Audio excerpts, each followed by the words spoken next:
Hello guys, this is your friend Naruto Audio Fanfics and we are back with a new fanfic. Which is what if Naruto chooses Anko as wife? Part 1. And if you enjoy this fanfic then please press the like button and subscribe to my channel for more fanfic like this. And now let's start the fanfic. Naruto had hidden himself within his apartment. Today the people would be more mean to him than they normally already were. Longingly he looked out of his window and watched the parents walking the streets with their children. Everyone had a big smile on their faces. Why not? They celebrated the victory of their beloved Yondaime over the terrible Kyuubi no Yoko, the nine-tailed fox, and therefore his saving of their home, Konoha. But to him this day was not a day to celebrate as much as he would like to. As soon as it went dark and the first sake bottles ended empty, the mood of the people switched from happy to pure murder. They mourned their beloved ones that were killed by the Kyuubi, and he was their vessel through which they released their anger, hate and thoughts of revenge. The sun had just vanished behind the horizon as he heard the first shouts from the streets. Where is the little devil? Today we will get our revenge. Today we will free the village from this plague.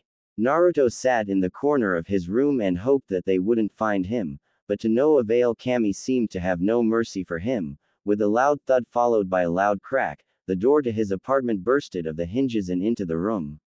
Soon after was his only safe place flooded with an angry mob, looking to purge the village from the evil, and to end what the Yondaime began. Desperately Naruto tried to get deeper into the corner of his room, wishing that he could simply mold with the wall. But again he had to find out that there was no hope for him. A few of the stronger villagers formed a ring in the middle of the room and had their fun kicking him around like a football, carefully not to hit his head so he would remain conscious, whilst the rest watched, cheering when they heard the snapping of his bones, tendons and muscles. After the good amount of 10 to 15 minutes they had enough as the shouts to finally kill him got louder and more frequent. While the civilians looked from one to the next to see who would get the honor to kill the demon, Naruto's hoarse, cracked voice was heard. Why do you do that? I never heard as someone. Silence. Demon. You killed my wife and my daughter and for that you will pay. Shouted an enraged man back, slowly pulling a knife out of his belt. Under the cheers of the other villagers present, he brought the knife over his head ready to strike. Overwhelmed with fear Naruto closed his eyes silently praying that it would be short and painless. But the man seemed to have no intention to end it fast as he thrusted the knife in Naruto's right shoulder, nailing him to the floor. At first he tried to hold the scream. He knew that his torturers loved it to hear him scream even in his 6-year-old mind this was clear, but as the knife in his shoulder was turned he could not longer hold it in and a scream loud enough to still be heard a few blocks around his complex escaped his mouth. Why? What did I do to you? He sobbed as he clutched his pierced shoulder. Enraged the knife was ripped out of his wound. You can't foul us, you demon. You killed them and therefore you will die. And with this the knife descended upon the boy, to pierce his head. To Naruto everything seemed to slow down. He could see the ecstatic faces of the villagers, the contorted face of the man above him and over all the descending knife. Shortly before it hit him he shut his eyes tightly, awaiting the pain. But nothing happened. Confused he opened his eyes and immediately he shrugged back, that as if there were not the floor underneath him. The knife was only an inch away of his face. His eyes traveled along the blade to the arm holding the knife. Another hand had grabbed the man's wrist effectively stopping him. The hand belonged to a man with an Anbu mask of a weasel. How dare you to hurt him? Was the silently spoken question that floated through the room. No one dared to speak, too shocked of the sudden arrival of the Anbu. A man in the crowd shook off his shock and yelled, "He is the demon, he has to pay." Approval was displayed on the faces of the others. As that's so, hope began to rise in the villagers with an Anbu on their side. The demon had no chance. Then let me show you. Weasel slowly began. The man that held the knife grabbed his throat in shock. Blood spurted through his fingers. The villagers did not even see the strike that cut his throat. What happens to those that lay hand on Naruto? With that the Anbu vanished from view. As the first persons broke down, the villagers panicked and tried to escape the apartment, but to their despair the Anbu stood in the door waiting for them. Not one of the villagers survived the massacre. Slowly the Anbu with the weasel mask kneeled down next to Naruto, as to not frighten him any further. "I'll bring you to the hospital, I won't hurt you." Naruto grabbed the outhold hand of the Anbu, who picked him carefully up. With Naruto in his arms he left the complex over the roofs in the direction of the hospital. As they were halfway to the hospital, Naruto's voice was heard.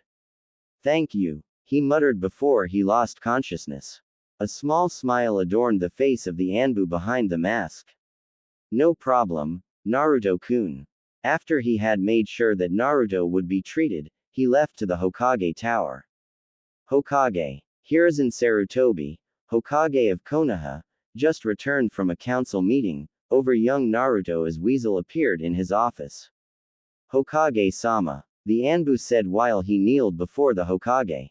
"What happened, Weasel?" asked the Hokage, but he feared that he already knew the answer. "Naruto Uzumaki was attacked in his apartment, I brought him to the hospital, they treat him at the moment." Weasel answered with an voice void of any emotion. Behind his desk the Hokage was seething. He knew it each year the damn council kept him from Naruto with some obscure reasons for a meeting, but there was nothing he could do. If they wanted a meeting he had to come if he had no grave reason to decline. "What happened?" he asked with an impressed voice, that clearly held his anger. "I was patrolling the area when I heard a scream, I rushed to the source as fast as I could. It was Naruto's apartment. As I entered, a civilian was to ram a knife in Naruto's head. I could stop him before he could hurt Naruto any further. After that I killed all persons present, except Naruto of course. As they had broken your law and called him a demon, broke into his apartment and tried to kill him. After I had dispatched of the civilians I brought Naruto to the hospital. After a short persuasion of the nurses and the doctor to take care of him, I left to report to you." A grim smile was on the Hokage's face. "Good work, Weasel." Dismissed. "Hi, Hokage-sama," Weasel said and left in a sunshine.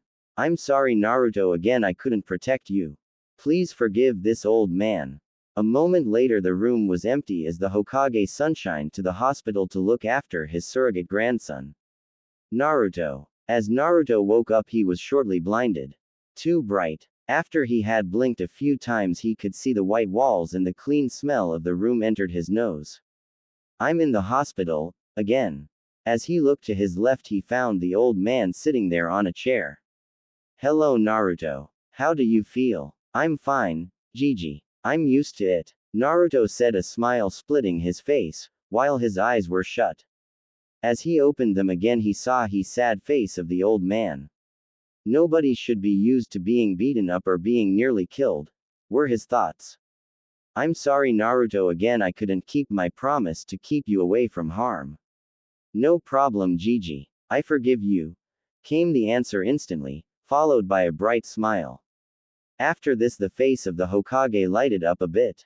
"Thank you Naruto. Can I help you with something?" A while Naruto was silent, his jaw uprighted by his hand.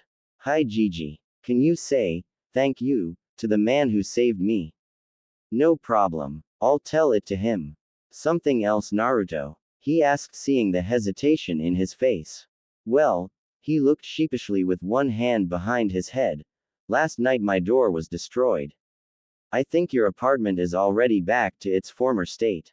"Really?" The Hokage nodded. "Nice, thanks Gigi," Naruto exclaimed, while hugging him. "Can I ask you something, Gigi?" "Of course, Naruto. I know you won't tell me why they hate me, so I'm not going to ask. But can you tell me why the man that saved me wore a mask and who he is?" Hiruzen smiled sadly at Naruto. "You're right, I can't tell you, till you are older. But I can answer your other question. The man that saved you was an Anbu, they are special ninja, who are under my direct command.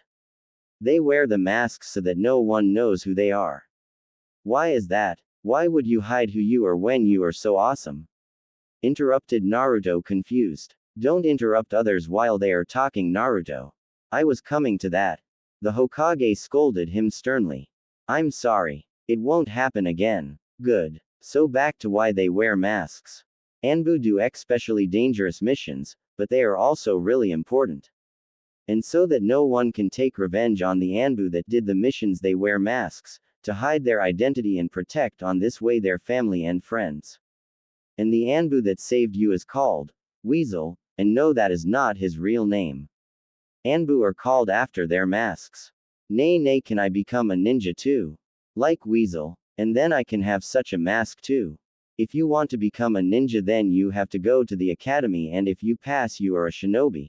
On a second thought, he added. And as a shinobi, you will be a lot stronger than the persons that attacked you today, so they won't attack you, and shinobi are not allowed to attack a fellow shinobi of the leaf without having to face drastical consequences, even the council can't protect them from. So you say if I become a ninja, no one will attack me anymore? Yes, Naruto, they won't be able to hurt you since you are a fellow shinobi. How does that sound? Great. Starting tomorrow I train to become the greatest ninja ever. Naruto yelled excited. What neither the Hokage nor Naruto knew was that in front of the door to Naruto's room stood a nurse and had heard everything they said. With a sinister smile, she got back to work, intent to make sure that the rest of the village knew that the demon wanted to become a ninja. 1 year later, 7 years old. It was night and you could hear the yelling of a mob running after a young boy. While running, the boy looked over his right shoulder. This mob was bigger than the normal ones, by a lot. He thought it were about 2 to 3 times as much as normal, but of course today was his birthday. But it irritated him since last year the beatings he received from the villagers had accumulated. Normally he was attacked once or twice in a month, with the biggest on his birthday, but now the size of the mob of his last birthday was normal and he was attacked at least twice a week into the normal screams of, "Kill the demon," or, "Let's finish what the Yondaime began." There were now also screams of hindering him to take his revenge or getting stronger. He really didn't know why though. He never said that he wanted to avenge the deeds they had done against him. On the other side, it didn't really bother him. While he could not run from them in the beginning, now he could easily outrun the civilians. He saw it as extra training. Right the next day after he had come out of the hospital, he went to the library to get some books and start his training. Flashback no jutsu. Library. There. Exited, he run towards it, intent to find some books about ninjas. As he was in, he walked to the information desk. Sorry, can you help me? I need some books about ninjas. Of course are you, what do you want here? Someone like you is here not allowed. Instantly he hurried back out into the next side street. What now? He thought after he had calmed down. Where do I get infos about ninja now? Sadly he stood and made his way back to his apartment through the side street of the library. He just wanted to leave the street and go his way when he saw a little window to the library. As he came near the window, he noticed that it had an broken lock. It was just fixed with a bit of tape. Immediately Naruto's eyes got an mischievous glint as his prankster side took over. Tonight I get my books. With a smirk, Naruto went back to his apartment and awaited the night. Flashback no jutsu. Kai. That night and in various other nights in the past year, he had got himself some books that seemed interesting for his training. Basics of a Ninja, Chakra Control for Beginners, and How to Train Yourself, Physical Training, were the most interesting ones out of the dozens of books he had read. Well, what else can you do if you are by yourself with nothing different to do besides pranking the citizens of Konoha? Suddenly he was ripped out of his thoughts by a whizzing sound behind him. Quickly he jumped to the side. A kunai appeared where he was just a second ago. Shit, I missed! Yelled a voice behind him. Damn it! Naruto thought kunai meant one thing. Shinobi. I can outrun civilians but not other ninjas. I have to shake them off in the side streets. With this he headed into the labyrinth of side streets in the outer parts of Konoha. After a while he came to an crossway and wanted to turn right, but to his dismay the ninja behind him threw just this moment kunai after him, having him jump back, taking another street. After 2 more turns he found himself in a dead end. Starting to panic, he jumped behind a few tons with rubbish, hoping that they didn't find him. A few seconds after he had jumped behind the can, he heard how they come in search of him. "Where is he? It's a dead end, he can't have gone from here," said one of the shinobi. "Search the alley," commanded another. "I will be damned to let him escape." Behind his trash can, Naruto started to shiver and struggled with the reminding of all his previous beatings. Suddenly the trash can was heaved away from in front of him, much to his increasing fear. "Found him!" the civilian shouted. In seconds Naruto was surrounded by them and was mercilessly beaten and kicked. After the civilians had their part of the beating, the shinobi came forward and took over.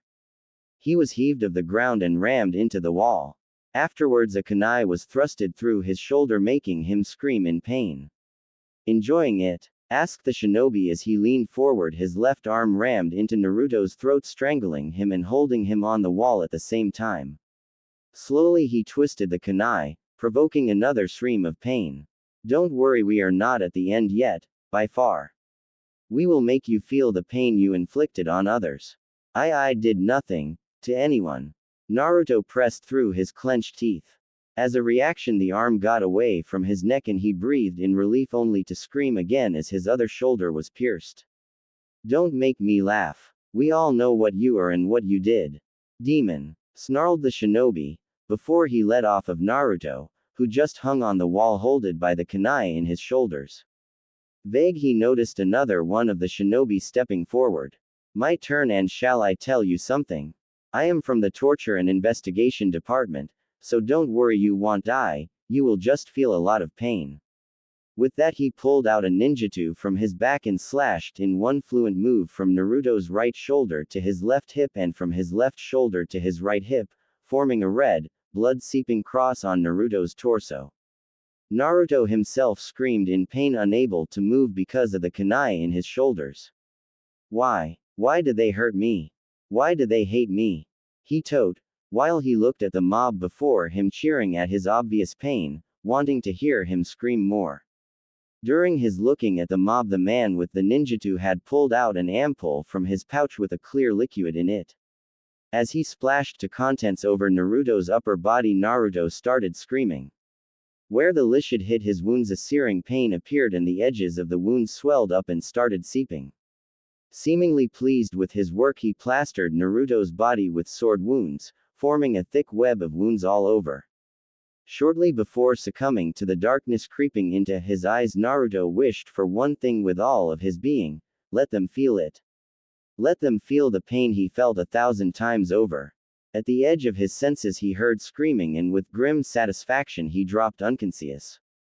Kurenai. She was on the way home from reporting of a successful mission, when she heard someone scream in pain. Immediately she changed directions, jumping to the source of the screams. What she saw shocked her to the core.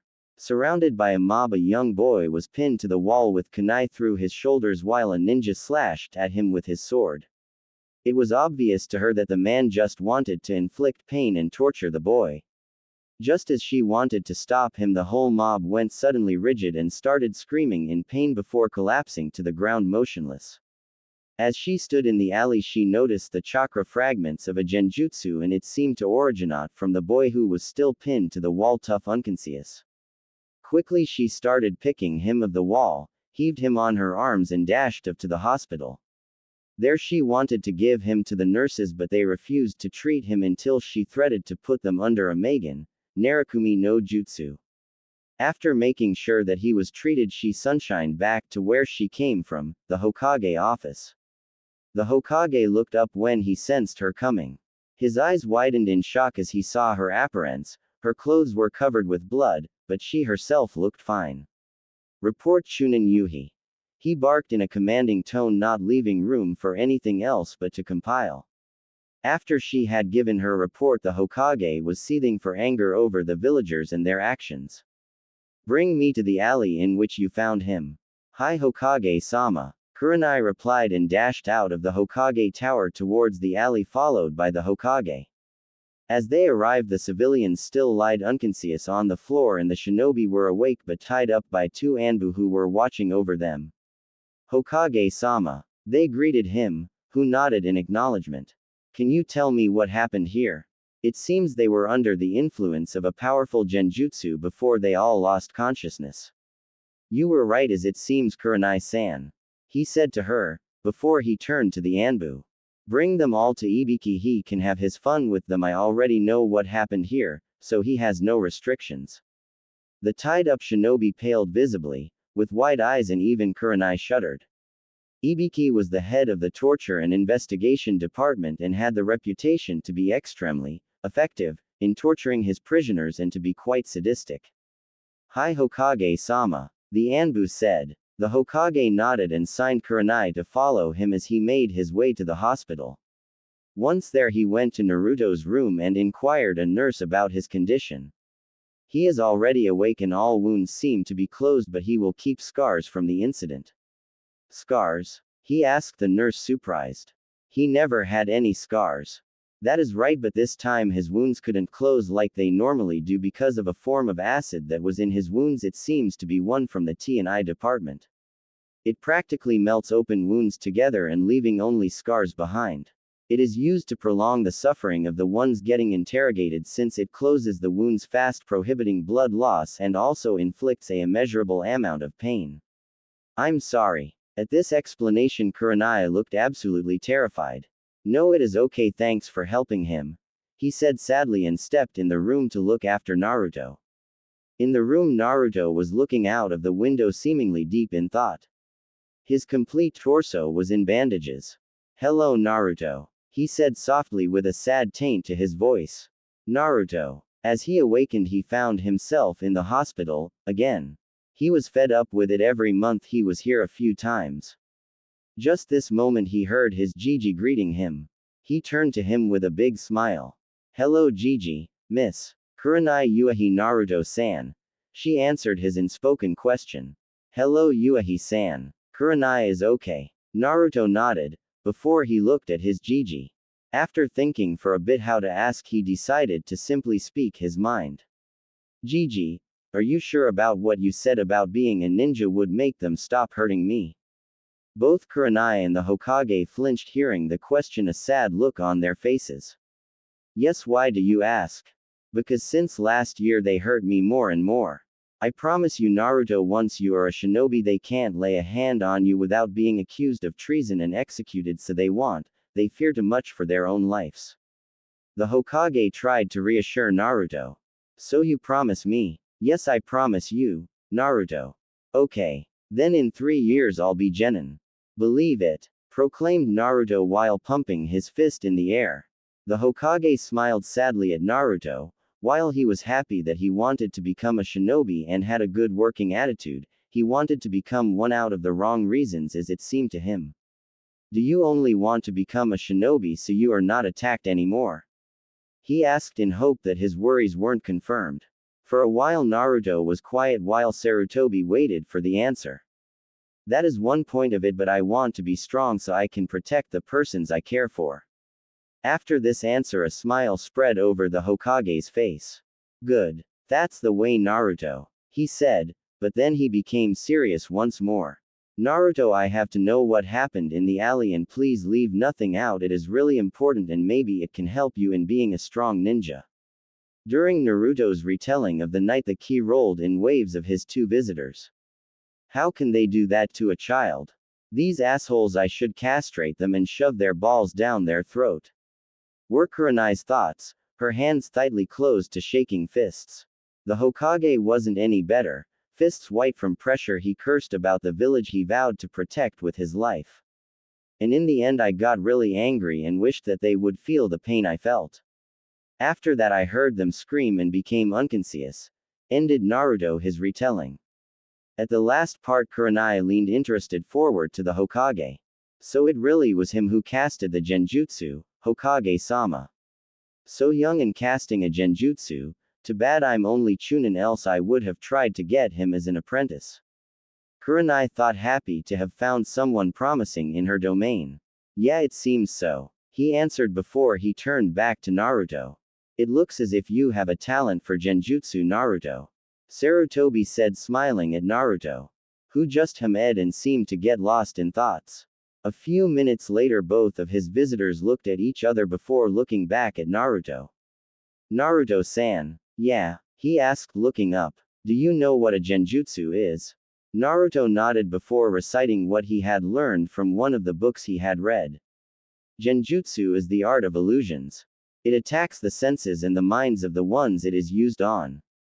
Basically, the user can let the opponent percept everything he wants him to percept, from small things to complete changes of the environment. Genjutsu works through invading the opponent's chakra network with your own chakra.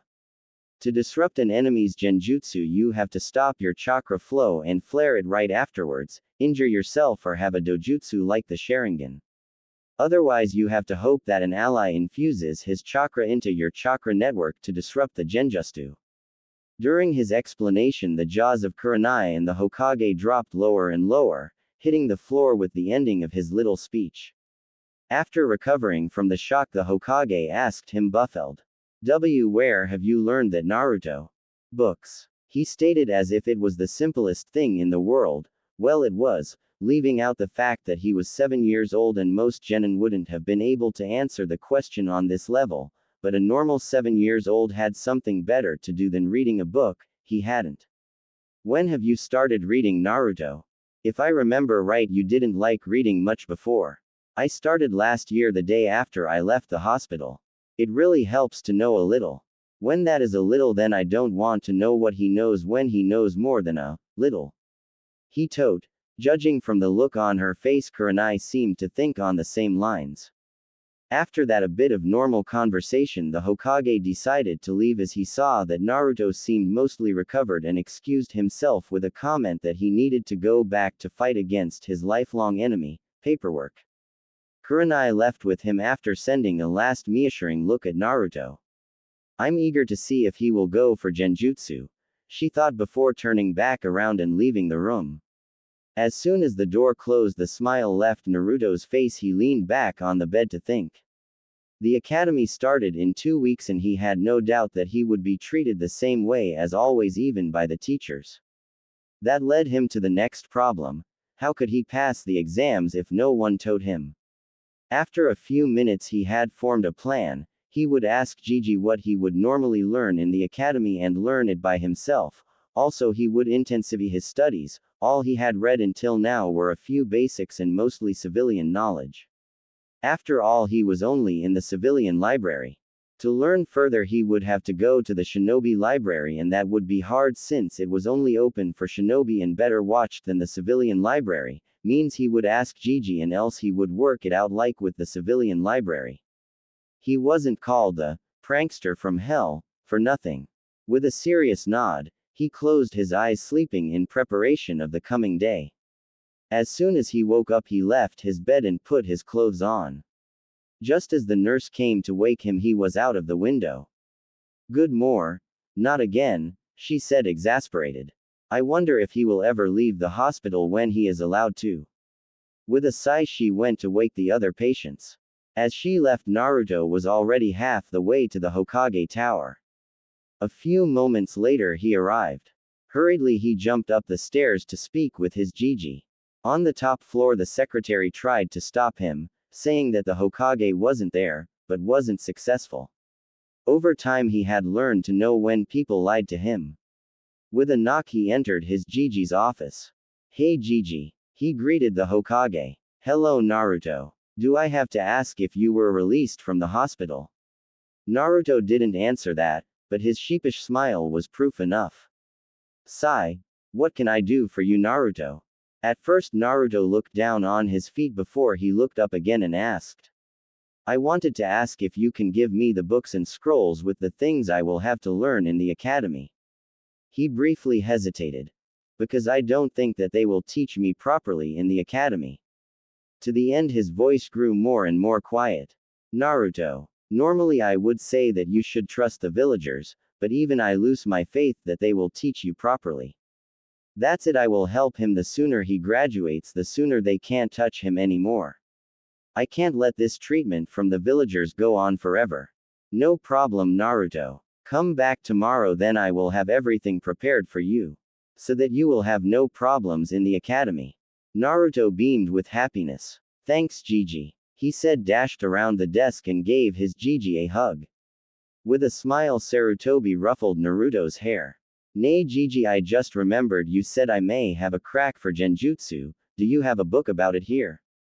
Because I don't think the civilian library has books about genjutsu. Naruto asked, after letting go of the Hokage. A thoughtful look on his face, the Sandaime turned around and looked at his bookshelf. After a few seconds he seemed to have found what he was searching for, as he pulled a book out.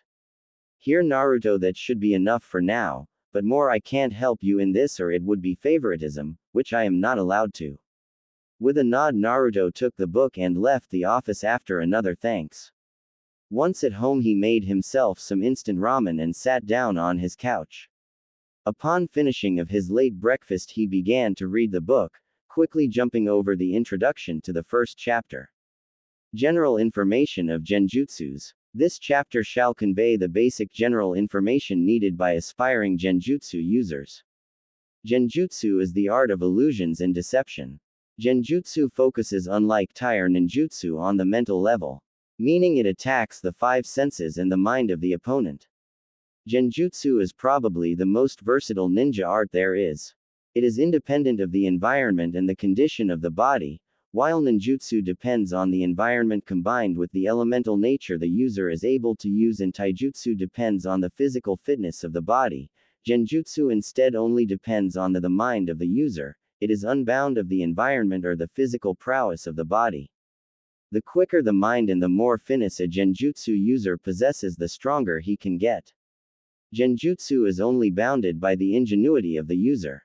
Another important trait of genjutsu users is that they are even more observant of their surroundings than other ninja already are. This trait is needed because of the fact that someone who isn't observant enough of his surroundings is quickly caught in a genjutsu and can't cast a genjutsu that can fool the enemy, since small things will always be off without a proper observation of the surroundings. The last of the necessary trait a genjutsu user should possess is patience. For once to be able to wait for the perfect chance to cast a genjutsu, when the opponent is dropping his guard, so he wouldn't notice the genjutsu until it is too late. A capability every genjutsu user needs is a near-perfect chakra control, since a flow of chakra into the opponent's chakra network has to be granted for genjutsu to take an effect. In the overall, genjutsus are divided into three main categories: single targeting, dojutsu, and area affecting genjutsus. The first type of genjutsu mentioned is, like the name suggests, used against a single person. This type is divided into another two subparts. The first one is the commonly used one. This one focuses directly on the enemy's five senses: hearing, seeing, touching, tasting, and smelling. By manipulating these senses, the user can make the opponent feel pain, let him perceive something entirely different from the reality, or simply block out these senses completely. A good example for this type is the Magen, Jigoku Koka no Jutsu, demonic illusion, descending hell technique. It induces the feeling of burning alive, dealing a great amount of pain by using the sense of touching. The second part of this category focuses on the mind of the user, which is considerably more difficult than the other option, but also a lot more effective. Because of the difficulties of this type of genjutsu, not much genjutsu of this type are known. The easiest of these kind of genjutsu is the Magen, Narakumi no Jutsu, demonic illusion, hell viewing technique, which lets the victim face his greatest fear. The possibilities and potential of this subpart isn't fully discovered yet, but many believe that it is the most frightening kind of genjutsu if the user knows what he is doing. The second category genjutsus mentioned is called this way because it can only be used by dojutsu users. There are two generally known dojutsus capable of casting genjutsus. One is the dojutsu of the Kurama clan. This clan is near extinct, as their dojutsu is connected with an inner demon, with whom they constantly have to battle over supremacy over the body and mind. The second and more widely known dojutsu belongs to the Uchiha clan, the Sharingan. Beneath various other effects, the Sharingan enables the user to see chakra, thus letting them see the chakra in the air that enters their chakra network, and secondly, with enough training, makes it capable to cast genjutsu on an opponent with nothing more than short eye contact. It is said that a evolved form of the Sharingan enables them to use a genjutsu called Tsukuyomi, Moon Reader, a mind-attacking genjutsu which makes it possible for the user to contort the feel of time and space for the caught opponent, having him at the user's mercy. The third category is like the name suggests about genjutsus that affect an area, casting the genjutsu over everyone within the area. These kind of genjutsu are even more rare than mind-attacking genjutsu because of the act that fellow shinobi and civilians present in the area are caught in the genjutsu and they are extremely chakra taxing. The most infamous genjutsu of this kind is the Kokuangyu no Jutsu, Journey into Black Darkness technique used by the Shadaime and Nadaime of Konohagakure. All in all, it is to say that the amount of known and documented genjutsu is nearly not existent in comparison to the amount of written down ninjutsu. This is mostly because of the fact that genjutsu is looked down upon as an useless skill for shinobi and the few genjutsu master only teach their apprentices their techniques. So each genjutsu user mostly has his or her own set of genjutsu she personally created. Next chapter. Weaknesses of genjutsu. Here Naruto stopped reading, thinking about what he read. Amazing. I can rip an enemy completely off his defense or simply root him in place with genjutsu. Or with the villagers yesterday. I can make them feel my pain. And this Tsukuyomi sounds great. I wonder if one can recreate it without a Sharingan. They said it is mind-attacking genjutsu. And mind genjutsus are rare, that means I have to create my own jutsus, and the book said that most people create their own jutsus, totally gonna do it. Naruto shuddered of happiness, on his thought about creating his own jutsu. In his mind he saw already fall dozens of enemies before him. With a big smile he read on. Weaknesses of genjutsu. This chapter is about the weaknesses of genjutsus. All in all, there are 4 general weaknesses genjutsu users are confronted with. The first is obviously that an enemy with experience normally notices a genjutsu immediately after it is casted on him, leading him to release it. The second weakness is the fact that genjutsu is, if used normally, a supportive mid to long range art. Thus letting the user weak to tai and ninjutsu specialists when they come in range, since most genjutsu users only concentrate on their genjutsu. Another weakness is the general problem, that each genjutsu user has to have a tremendous amount of chakra control, making it much harder to learn genjutsu than nin or taijutsu. And lastly, there is the problem of opponents with dojutsus. The first point mentioned is a problem with which a lot of people have tried to deal with. The release of the genjutsu through the opponent, with the help of stopping their chakra and then giving a burst of it, is the only one of those methods able to free one out of a genjutsu that has a known counter. Through increasing the amount of chakra infused in the opponent's chakra network while using the genjutsu, it becomes much harder for the opponent to overcome the alien chakra in his chakra network. If one has trained in this, he can effectively stop the enemy to break out of his genjutsus. The downside of this method is that it consumes a larger amount of chakra, tiring the user faster. The other methods of breaking out of a genjutsu currently don't have a known counter. The second point is easily explained. Most genjutsu users pay no time for physical training, leaving them open when the opponent comes into short range. The problem occurs because the users of genjutsu are often blinded by the possibilities of their chusen expertise, letting them think that no one is able to come close to them. Furthermore, the study of genjutsu is not easily done, and by the time most aspiring genjutsu users are able to use genjutsu as their main forte, they have already neglected their physical training for years. The genjutsu users that actually have trained their bodies, mostly have trained their evasive tactics and speed to escape from the opponent and try the next genjutsu. The third point is about the simple fact that a genjutsu user needs a near-perfect chakra control. This alone is a great hurdle to overcome, since the more chakra one has, the longer and the harder she has to work to get his control up to point. Now there is also the problem with the amount of chakra needed for genjutsu. While you can use genjutsus with minuscule amounts of chakra, they then will be easily overcome, as in point 1 explained. With more chakra input in the techniques, the problem of point 1 is overcome, but then the user needs more chakra, leading to new chakra control problems. The amount of needed chakra and near-perfect chakra control are an issue a lot of genjutsu users have despaired on. and more often their demise when they had to fight more than one enemy, leading to a fast exhaustion of their chakra pools. And lastly, dojutsus, especially the Sharingan and Byakugan. Both of these dojutsus allow the owner to easily detect genjutsus because of the unusual amount of chakra permitting the air. With the knowledge that one is caught within a genjutsu, it is much easier to release it. And the Sharingan also makes it easier to dispel genjutsus, since with its help the owner simply can look through the illusion as if it isn't even there. Until now, no counter has been found to this problem. Next chapter. Basic chakra control exercises.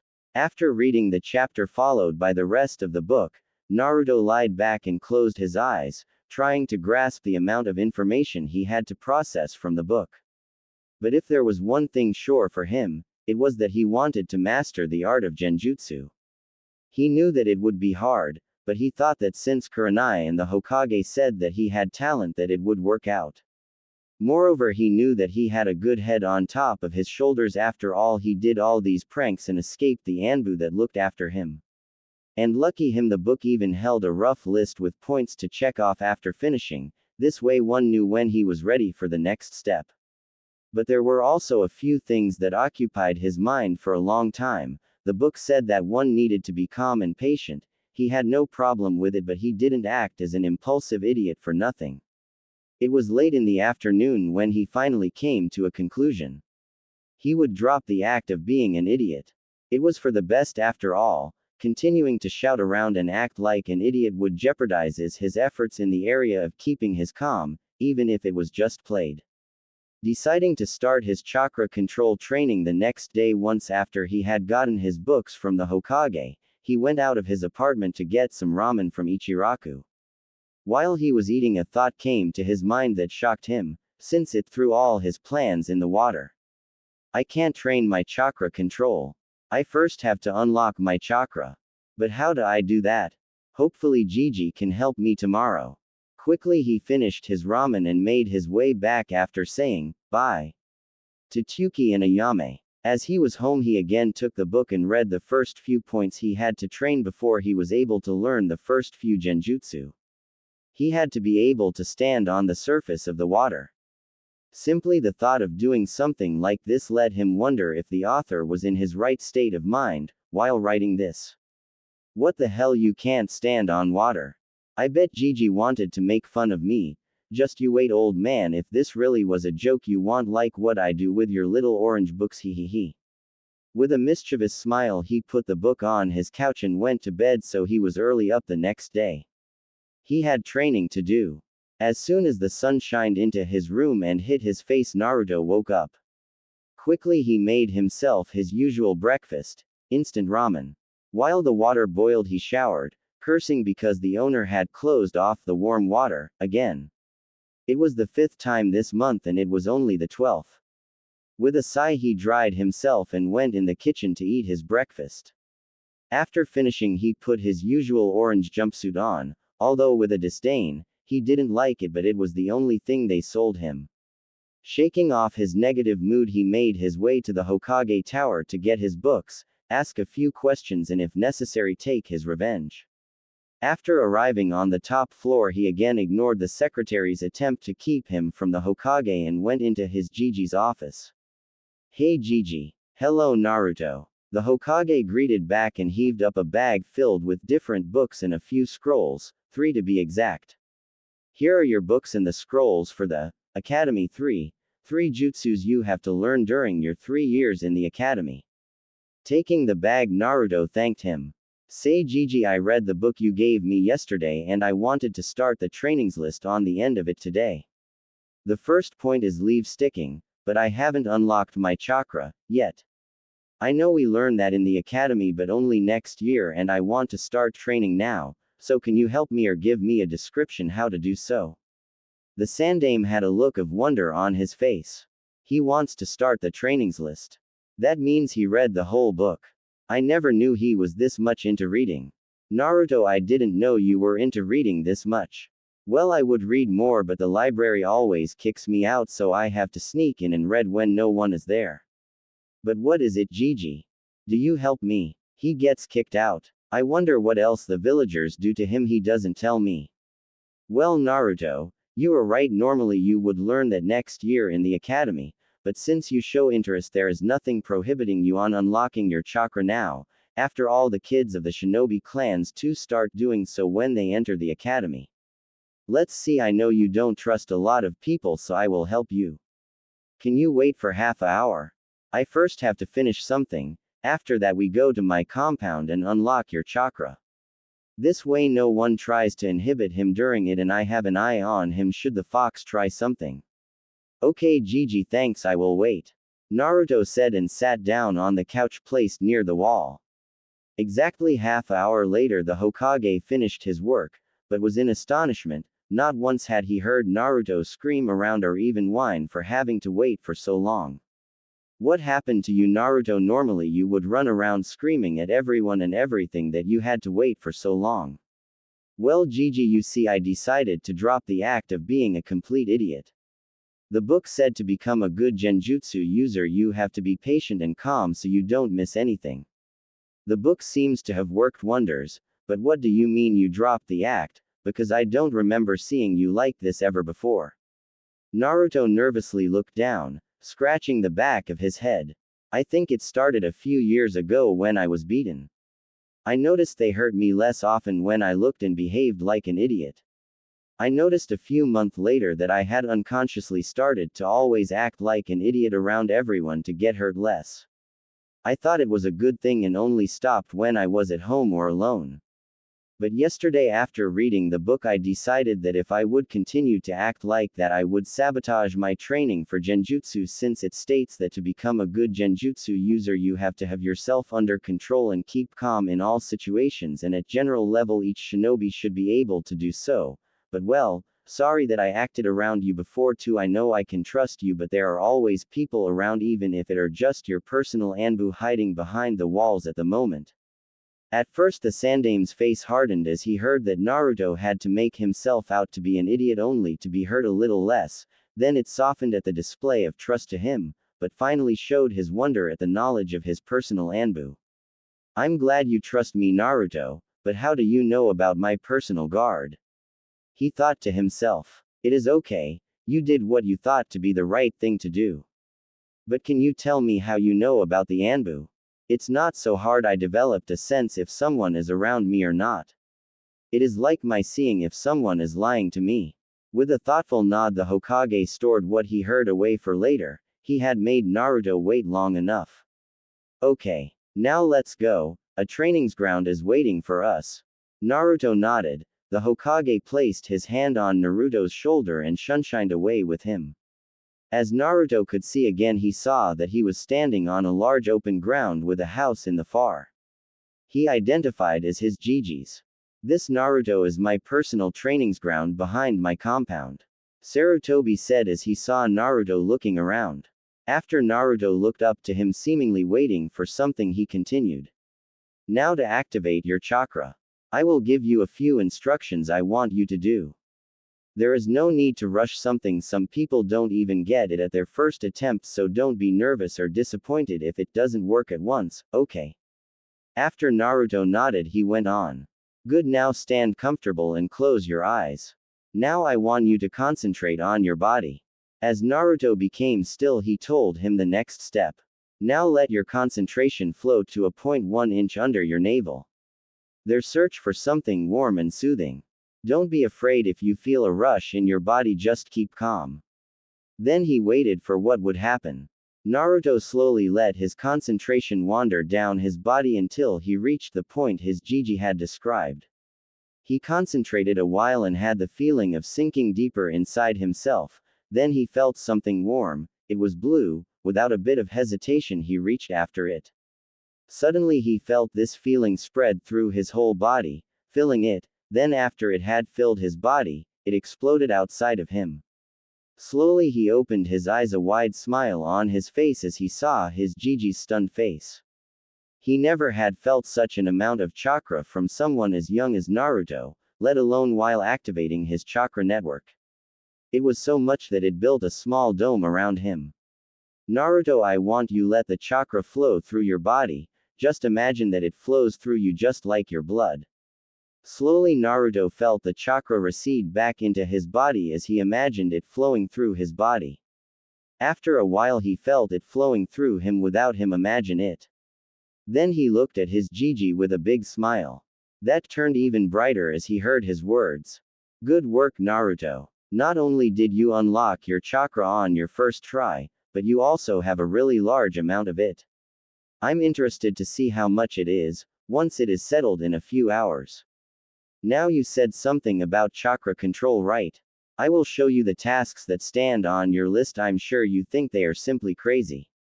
As the Hokage ended, he had a knowing smile on his face. Everyone who first heard of water walking thought that the person talking got hit too hard on the head. Yay, thanks Gigi. On my list stands at first leaf sticking exercise, then tree walking and then water walking. After that the list says that I can try the first easy genjutsu, and when I got these down there are more exercises, but I think I just need to know the first 3 for now. The Hokage nodded. That's right, you will have enough to do with the first 3 for a while. With that he walked towards the trees that were on one side of the training's ground, motioning Naruto to follow him. Once there he picked up 2 leaves. Now Naruto the first exercise leaf sticking. Then he put one of the leaves on his forehead, it fell immediately down. As you see, without or to less chakra the leaf doesn't stick and falls down, now with too much chakra. He put the leaf back on, suddenly the leaf bursted from his forehead, ripped to shreds. If you use the right amount of chakra the leaf sticks on your forehead. He took the second leaf and put it on his forehead. Then he bowed down with his head, while the leaf still stayed on his forehead without moving. You see? He asked rhetorically. Naruto nodded stunned, making the Hokage grin. Good, remember the right amount, not more and not less, else it won't work. Now for the next exercise. Tree walking. With that the Hokage walked to one of the trees and simply went up the trunk as if he was still walking on the ground. On the middle he stopped and turned around to look at Naruto before he spoke. It is the same as with the leaf exercise. Too much chakra and you get blasted of the tree, too less and you fall down. For this exercise you have to gather the chakra into your feet. The feet have very few tenketsu, meaning it is harder to gather chakra there. In the beginning try it with running at the tree every time before you fall of make a slice at the tree with a kunai, this way you have always a mark to. Hi, was the quick answer. With a nod the Hokage jumped from the tree and again motioned Naruto to follow him. He went to his house and around it. In his back garden was a small pond. Without a moment of hesitation the Hokage walked over to it and continued to walk until he stood in the middle of the pond. At this display Naruto's lower jaw seemingly dislodged from his upper jaw, the sight making Sarutobi chuckle. For this exercise you not just have to focus chakra in your feet, but constantly push it out to make you able to stand on the water. Naruto nodded, still stunned by the fact that a person really could stand and walk on the water. Thanks for displaying the exercises, Gigi, that will help me a lot. No problem Naruto. Now let's head back. He walked back to Naruto, put his hand on his shoulder and shunshined them back into the office. After arriving Naruto thanked him again and left for his apartment, the bag with the academy material in his hands. Once home he stored the books and scrolls away and started the leaf sticking training. He planned on starting to read the books when the academy began, since he didn't expect to be even acknowledged. He would read the books during class and train in chakra control and do physical training in the morning before academy and afterwards. While training the leaf sticking exercise Naruto noticed that not even once the leaf simply fell down but every time was blown off. Does that mean I have a large amount of chakra? Gigi said something like that to when I unlocked it. That's troublesome. While I then won't have the problem to have fast exhausted chakra pools, I will have a drastic problem with my chakra control if the book is right. Seems that will really be my main training aspect. With a sigh he went on with his training. 2 weeks later. Today was his first academy day and he really wasn't excited about it. Just yesterday he had finally mastered the leaf sticking exercise by sticking 3 leaves on his body and holding them for over half an hour. Now he could start the tree walking exercise, which interested him greatly since he could run away from the mobs with it. He would turn a corner and then quickly run up the wall and hide on the roof of the house. It would spare him a lot of injuries. He quickly parted with his thoughts as he arrived at the academy. Just as he expected, he wasn't welcome. He walked through the gates, when he noticed the first hateful glares being sent to him by the parents that brought their children to the academy. With a sigh, he continued towards his classroom, ignoring the stares with his fake smile present. In the class, he took the place in the back corner of the room, a perfect place in his opinion. Here the others don't see me if they don't turn around, and the teacher can easily ignore me, acting like he doesn't see me, since I'm at the edge of the class. And Naruto kept right. His premonition was right. In the roll call, his name was spoken seemingly normal, but for those who were attentive, the tensing of the teacher and the disdain, if not hate, in the teacher's voice were obvious. Pleased that he would get his time to read the books, he started with the first one, stopping only to eat his lunch and when the academy was over. This was the routine he decided to adapt for the academy. From time to time he brought out a few weird comments, to feed his idiot act, mostly ending with a hit on the head by one of the girls in the class, giving him the reason to shut up and continue to read his book. And he was happy with the situation. He was ignored and in return ignored the others. 1 month later. It was 1 month after the start of the academy.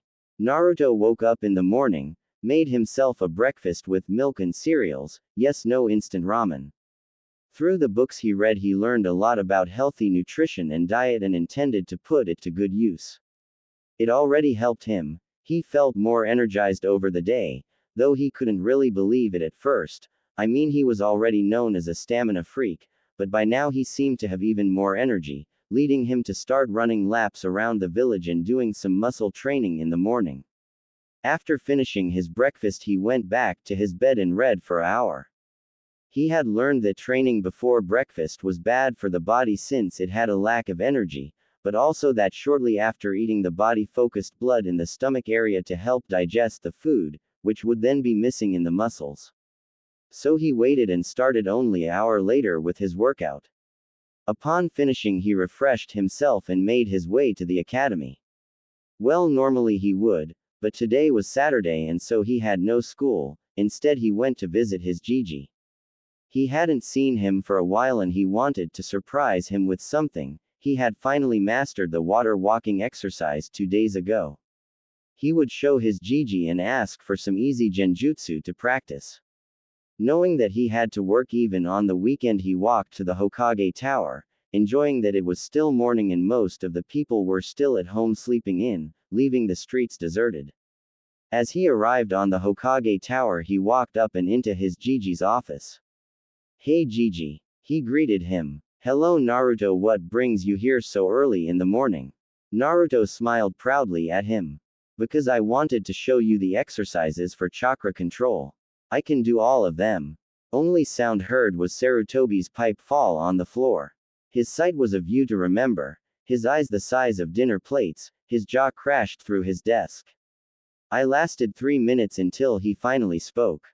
"Why, you want to tell me you learned all 3 chakra control exercises that even some chunin have trouble with? And that in a month? Being only 7 years old?" "Ahem. Yes," Naruto said, unsure how to judge his Gigi's reaction. "Holy shit. I can't believe this boy.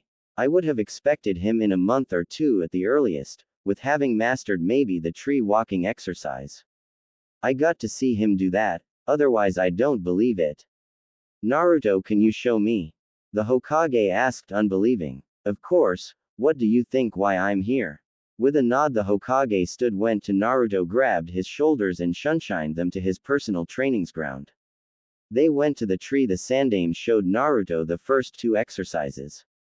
Without hesitation, Naruto grabbed a few leaves, put one on his forehead and one on each cheek. All of them stick to him. After seeing it, the Hokage nodded. This he could take. He just wanted to say some praising words, when Naruto turned to the tree and walked slowly up the tree until he hung upside down on a branch. As the Hokage looked at him, he saw that Naruto still had the leaves on his face. "You combined them," He nearly shouted in astonishment of the achievements of Naruto.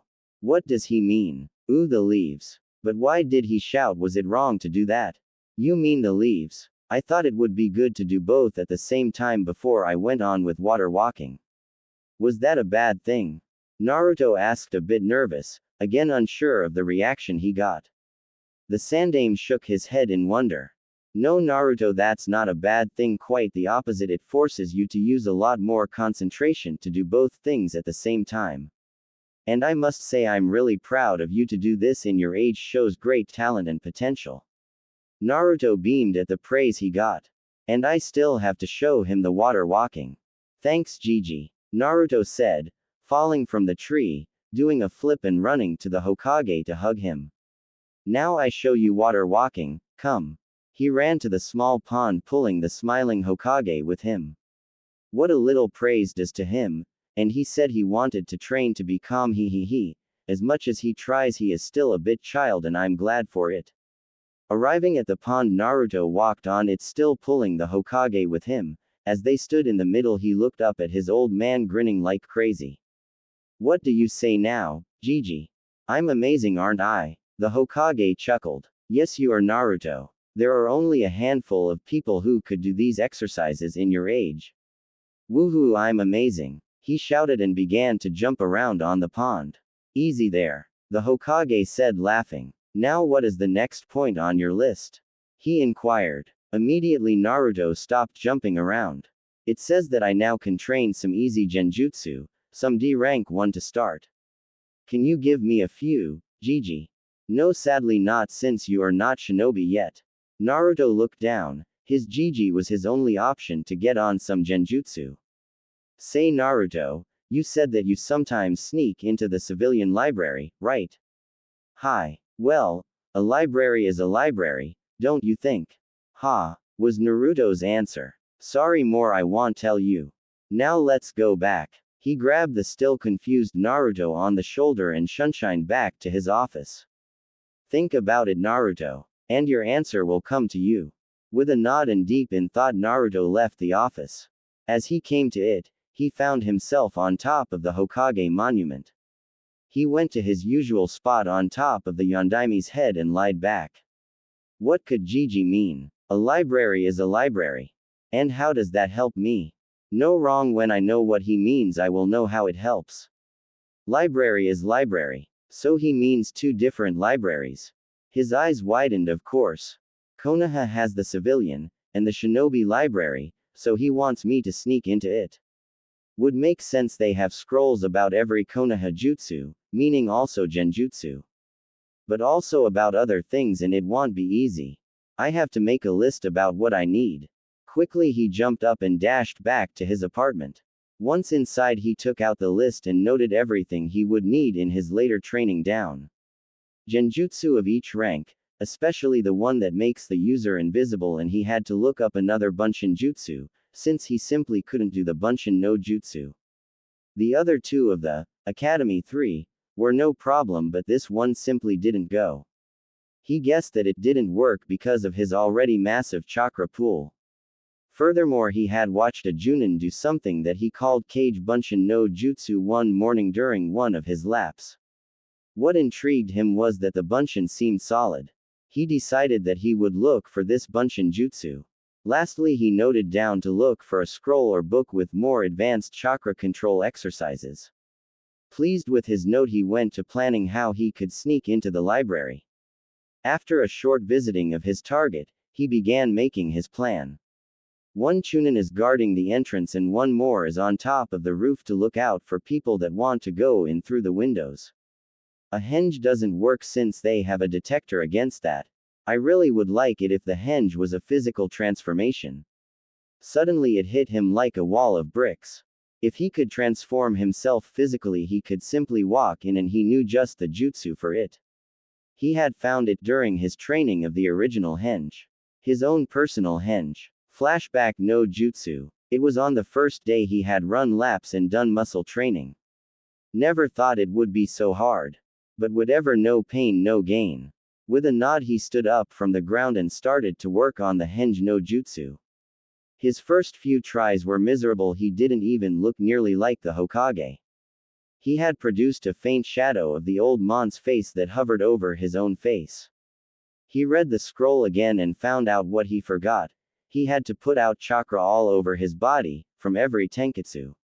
After a few more tries he got visibly better. He now looked like the Hokage, but it was still a bit faint. He decided to put in more chakra. But this time he confused a few hand signs, without noticing it. The transformation was complete. He jumped up in joy and walked through the apartment, when he ran against his kitchen table.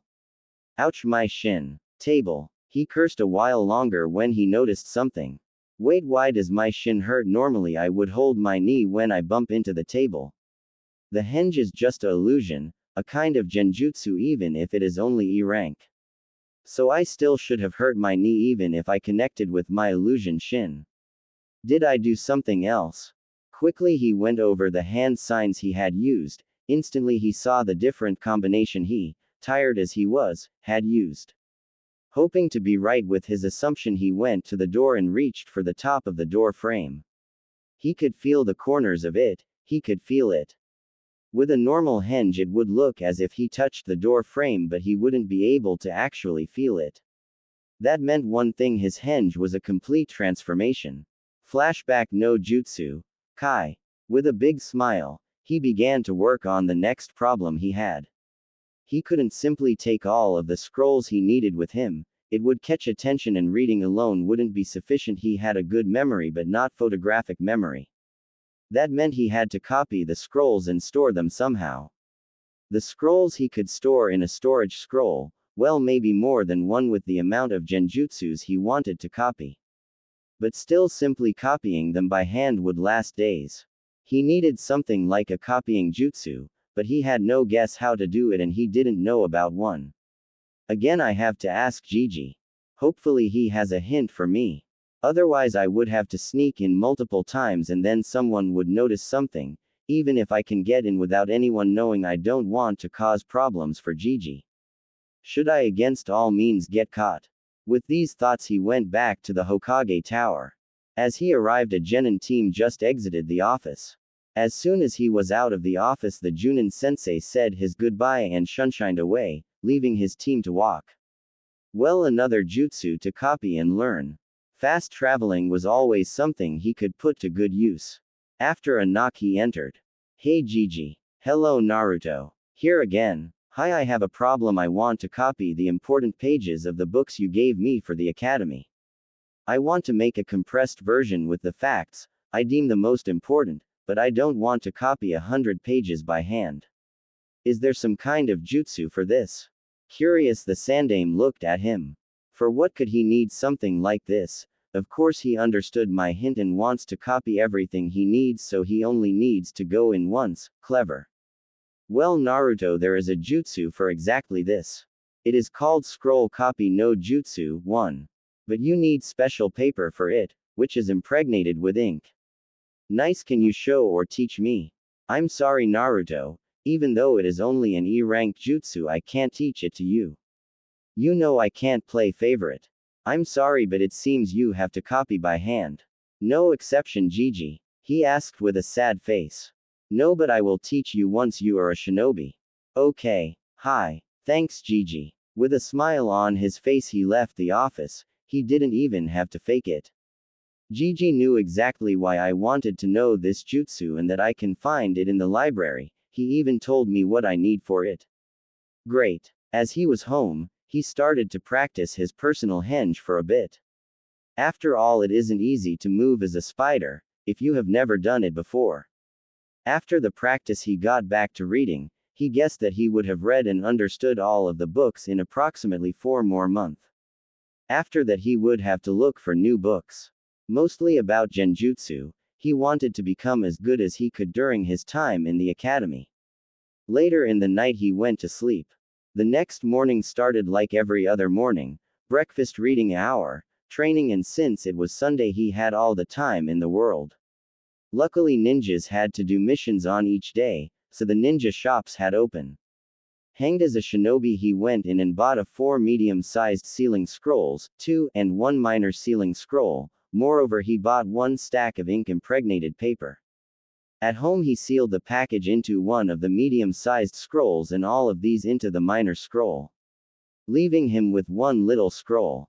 Prepared for later that day, he used a few hours to further train his water walking in combination with the leaf sticking exercise. After lunch he then kept to reading his academy books. As the night fell, he left his apartment in the form of a spider, so that no one even knew that he had left his apartment.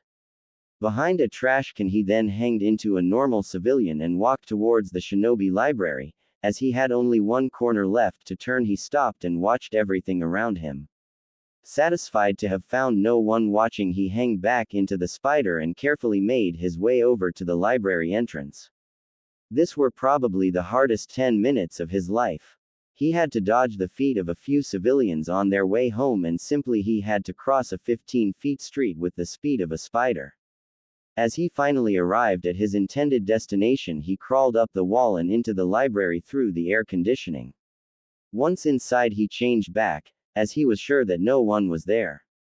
The first section he went to was about easy and supplementary skills. Scroll copy jutsu, where are you? He thought while searching. A minute later he held the scroll in his hands. Hurriedly he began to read it. Scroll copy no jutsu. To copy a jutsu lei, with ink impregnated piece of paper, of the same length of the text you want to copy, over it. Then form the showed hand signs and channel a small amount of chakra into it. Well, that's easy. Immediately he went back to the section, where he found the scroll, put it back and took out the scroll for the Sunshine no Jutsu he had seen while searching the scroll for the copy jutsu. After unsealing his stack of paper, he used the copy jutsu to copy the text from the scroll. Afterwards he went to the section with the bunshins. A short amount of searching and he found the scroll for the Kage Bunshin no Jutsu. Promptly he copied it. As he came to the section about genjutsu, he was disappointed. There were only about 15 scrolls. And not one of the genjutsus he looked for, besides the ones from his trainings list, was there. The book didn't exaggerate when it said that only few genjutsu are known, since every genjutsu user makes their own and protects them from others. Well, I simply have to do the same. There was section in the book about it with an in-department explanation how to do it. After copying the 5 genjutsus his list wanted and that interested him, he started to look for a book about genjutsu creating and found one that explained the process of creating genjutsu and gave a few in-depth examples how some genjutsus worked. Having everything so far, he looked for the last thing on his note. Chakra control exercises. In this point he wasn't disappointed. He acquired 4 more exercises. His note worked off. He sealed everything away and left the library. Not really satisfied with the amount of genjutsus, but at least not caught, and having found everything else he wanted, he contentedly arrived back at home. Storing everything under a loose floorboard, he went to bed. The next 2 weeks he was busy learning and practicing his jutsus. The Kage Bunshin no Jutsu made him especially happy, since it provided him with a guinea pig for his first attempts in using the genjutsus he got from the library. Furthermore, they could read the books for him and train in chakra control and the genjutsus. This gave him the time to focus completely on his physical training. It was a month later that he finally had read and understood all of the books the Hokage had given him. Through his Kage Bunshin he was incredibly faster while learning, but it had its limits. When more than 4 clones worked on the books, he got memory problems upon dispelling. While he had no such problems even if he used 50 clones to work on chakra exercises, he concluded that the more information the clones had, the more he obviously had to process, and exactly this seemed to be the problem. After a certain amount of information, his brain simply couldn't process anymore. He noticed that this limit increased over time, so he saw it as another way to train his brain's perceptive and processing abilities. After all, it couldn't be bad to have a fast-working brain, could it? While his clones read the books, his physical prowess developed in leaps and bounds. Every day he worked himself into the ground. With the passing of the second week he had even bought himself chakra weights, which get heavier the more chakra you channeled into them. Currently he had 20 pounds on each limb. The genjutsus his book dictated him to learn were another thing, the first of them the D-rank Jutsu Magen, Narakumi no Jutsu that was introduced in the first chapter of the book, took him only a few tries to do, but as it came to the next 1 AC rank, he failed miserably. He had no idea why it didn't work until he remembered the passage about chakra control and the total amount of chakra. Since he had such a vast amount of chakra, to do the same genjutsu as people with low chakra pools he needed much more control over his chakra. With his realization he read the 4 exercises he read about and got started on the first one. It still was the water walking exercise, but now instead of a calm, unmoving lake he had to stand on flowing water like a river. This was more difficult since the chakra he put into the river had to change constantly to fit the steadily changing currents in the water. After again adding the leaf sticking exercise to it and mastering the whole exercise he could finally perform the C-rank jutsu his book recommended. This was actually yesterday. Since he knew about his problem with chakra control he decided to put further practicing and learning of the last 3 genjutsu the book recommended to the side and further develop his chakra control. The next chakra control exercise was meditating. This surprised him at first, but after reading that the exercise sharpened the mind and senses and that it made it easier to control one's emotions, next to improving chakra control through enabling the chakra to flow more freely, he was more convicted to do it than before. Following the instructions he went to a place where he could calm down. Now sitting cross-legged on top of the Hokage mountain, he started to meditate. Take deep calming breaths. He closed his eyes and focused completely on the chakra in his coils, studying how it flowed around. Upon reaching his stomach he saw small flicks of foreign red chakra before it turned into his blue one.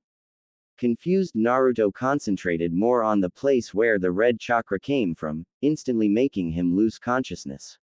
Mindscape. When he woke up he found himself inside a giant cave-like room.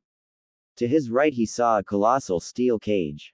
Just as he stood up a demonic voice boomed through the room. Who has the audacity to wake me from my slumber? Too scared by the voice to say anything, Naruto watched as 2 menacing eyes opened a couple of feet above him, before fixating him. Ah, my jailer, what a honor that you grace me with your person. The fox said with overflowing sarcasm. What the hell, who are you? And where are we? Naruto screamed back, overcoming his fear with will alone. Who I am the almighty Kyuubi no Kitsune. And we're inside your mind. After saying this the cave got brighter and Naruto could see the whole body of the fox instead of only its eyes and teeth. Shocked by this Naruto's mind went into overdrive. Inside my mind. If this is the Kyuubi, does that mean it is sealed inside me? Like in a storage scroll. But they said it was killed by the Yondaime. But everyone calls me a demon, so it has to be true the Kyuubi is sealed inside me. But that also means that the old man lied to me, he knew why they attacked me all the time. Interested the fox watched Naruto, astonished that he didn't scream around that everything is a lie or other crap like it. But after a short while it had enough of waiting. Kit. Naruto blinked. Huh, was his intelligent reply. Finally snapped out of it. Asked the fox. Ah yeah. Had just to process the fact that you are sealed in me and the only person I trusted me didn't tell even though he knew about it. Interesting, I didn't tell him about it. Seems that he really isn't as dumb as he acted before. Say, why didn't you attack me? I simply can't. Otherwise I would be free since the day I was sealed inside you. But like this I will simply wait until you die and I am free again. The short wait for being reborn isn't really bothering me. And waiting here, well, I will simply sleep through it or watch how you do in your life. By the way, you got your talent for genjutsu from me. Wow, you aren't lazy, are you? Sleeping for maybe 50 years straight. But what do you mean I got my genjutsu talent from you? How can you use genjutsu at all? I have problems with it because of my chakra amount, but you simply consist of chakra. There should be no way for you to use genjutsu. When I say you got your talent from me, then it is like I said. And I can use genjutsu. I know a training's method to raise your chakra control extremely high. Kyuubi said, completely ignoring the comment about him being lazy. Naruto was amazed. A training's method to raise your chakra control this high that even a Biju can use genjutsu. With it even he could use genjutsu without problems. Hey Fox, can you teach me the method? I want to use genjutsu to fight. Please show me. A sigh escaped the Biju. When you promise to let me alone and not disturb me anymore. I promise. Naruto could care less about the fox, so he really hadn't a problem with the promise. Good. Slowly the fox reached for Naruto with one of his tails. As the end of the tail touched Naruto's chest, a symbol glowed before it stopped and the fox pulled his tail back. The seal you just got has different stages which make it harder to control your chakra. Train simply leaf sticking, tree wailing and water walking like you did until now, and when you can do water walking with your leaf exercise without a problem, raise the level of the seal by 1 and start again. Your aim should be level 5 or 6. With that amount of chakra control you will be able to cast any genjutsu you can think of or learn. I activated it already on level 1. So start practicing to deactivate it, simply release it, and to raise it focus chakra on it. Got that? Hi, amazing, thank you. The fox snorted. Don't forget your promise and now leave. Oh, and don't expect any help from me because if you die I will be free, so I won't help you more than the seal forces me to. With that Naruto faded from his mindscape. Finally silence again. Time to sleep. The fox said contentedly as his jailer left. Naruto. Opening his eyes he found himself back at the Hokage mountain. Quickly he looked into his shirt to see the seal. It was a small circle on his left. As he looked at it, it slowly disappeared into his skin, becoming invisible. Nice, no one can see it like that, even if they look for it. Now back to practice. After gathering some leaves, Naruto raced back to his apartment to train with the help of a few kage bunshin. At first he thought that it would be easier than the first time, but this thought only lasted for a few minutes. After that he realized how wrong he was. He had only one advantage: he didn't need to read the descriptions again, the rest was like he never did the exercises before. As he got to bed this evening he could hold one leaf for a minute. Not much, but at least a bit. He thought as he drifted into sleep. He awoke the next morning as the sun hit his eyes. Ooh man. This sucks. I want to train, not go to the academy.